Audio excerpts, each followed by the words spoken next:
Look around you. No matter where you go, no matter what you watch, what you read, what you consume, the same opinions, the same phrases, the same beliefs just keep repeating. The same social trends, the same political arguments, the same moral outrage, the same distractions. Have you ever stopped to ask yourself, why? Why do people act as if there's free thinkers, when in reality, they're just repeating what they've been told? Why is true individuality so rare? When someone dares to think differently, they are met with hostility instead of curiosity. This isn't a coincidence.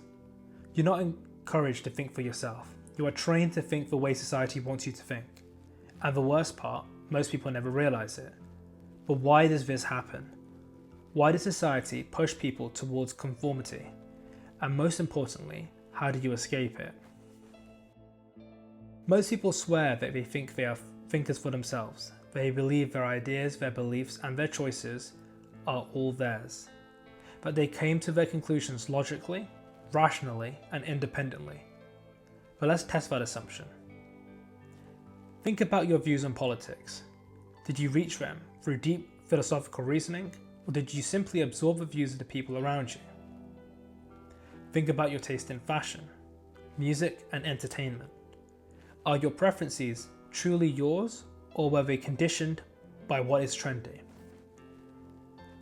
Think about your daily habits, the way you consume information, the way you react to the news, the way you present yourself to others. How much of it is truly you, and how much of it is just a bit of a byproduct of your environment?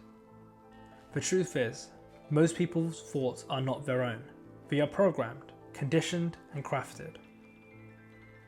And the moment you try to break free from that conditioning, the moment you begin to challenge those beliefs, you are faced with resistance. In the 19th century, the philosopher Søren Kierkegaard wrote extensively about the crowd, a concept that explains how people abandon their own critical thinking in favour of blending in with the majority. According to Kierkegaard, the crowd is not wise, it is not rational, it does not think. It merely follows. And it is rewarded with those who conform, while crushing those who dare to challenge the established norms. The moment you deviate, the moment you express an unpopular thought, the moment you reject the ideology of the masses, you are attacked. Not because you are wrong, not because your argument is weak, but because the crowd does not tolerate those who refuse to submit. Throughout history, this pattern has repeated itself. Socrates was sentenced to death for the corruption of the youth because he encouraged people to think critically. Galileo was branded a heretic because he dared to challenge the established views of the universe. Nietzsche was ridiculed in his lifetime for questioning the moral assumptions of his society. In every era, in every society, in every country, independent thought has always been met with resistance, because society is not designed to produce individuals, it is designed to produce obedient followers. But why does this happen? Why do people fall so easily into group thinking? The answer lies deep in human psychology. Thousands of years ago, survival depended on belonging to a group. If you were a part of a tribe, you were protected. If you were alone, you were vulnerable. In the wild, isolation means death. That instinct still exists today. It's why people fear rejection, why they're desperately seeking approval, why they conform even when they know something feels wrong. In the 1950s, a psychologist named Solomon Asch conducted an experiment that revealed just how powerful the pressure to conform really is. In this experiment, a group of people were shown a simple test. They were given a series of lines and asked to identify which one was the longest. The answer was obvious. But here's where the test got interesting. Unbeknownst to the test subject, everyone else in the group was a planted actor. They were instructed to give the wrong answer. The result? The test subject, who knew the correct answer, began to doubt themselves. Even when they could clearly see the truth, they chose to agree with the group, simply because they didn't want to be the odd ones out. This is the power of social proof. The more people believe something, the more likely we are to believe it too, even when it is blatantly false. And this phenomenon explains everything from mass hysteria to cult behavior to political propaganda and to social media trends. Because when everyone is saying the same thing, when an idea is everywhere, when the majority is screaming it from every platform, we assume it must be true. But history has shown that the majority is often wrong. People once believed that the earth was the center of the universe, that kings ruled by divine right, that diseases were caused by evil spirits, not because those ideas were true, but because they were popular.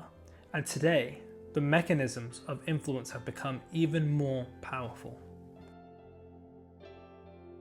In the past, control came from force, dictatorship, censorship, physical suppression of dissent. But today, control comes from influence. You don't need to force people to think a certain way, when you can subtly guide them into believing that they arrived at the conclusion on their own. And the most effective tool for this is the algorithm. Social media algorithms do not just show you content, they shape your worldview. The more you engage with certain types of content, the more the system feeds you only that perspective. And over time, you stop seeing the other side. You stop questioning the narrative.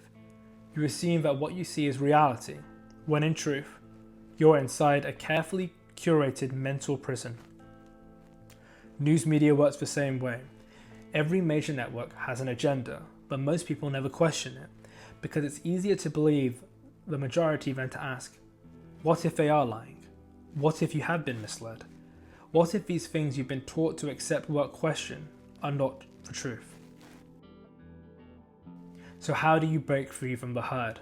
How do you reclaim your ability to think independently? Step 1. Become aware. The first step to escaping the system is the recognition that it exists.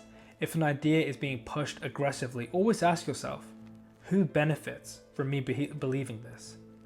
Step 2. Seek out conflicting perspectives. The best way to expand your mind is to expose yourself to viewpoints that you disagree with. Step 3. Reduce your dependence on algorithm-driven platforms. The less time you spend on consuming curated content, the more time you have to think for yourself. Step 4. Embrace being different. The greatest thinkers in history were outcast because they were revered. Because the truth is, society doesn't need more people who think alike. It needs independent minds. Right now, you have a choice. Follow the herd or wake up. The question is, will you?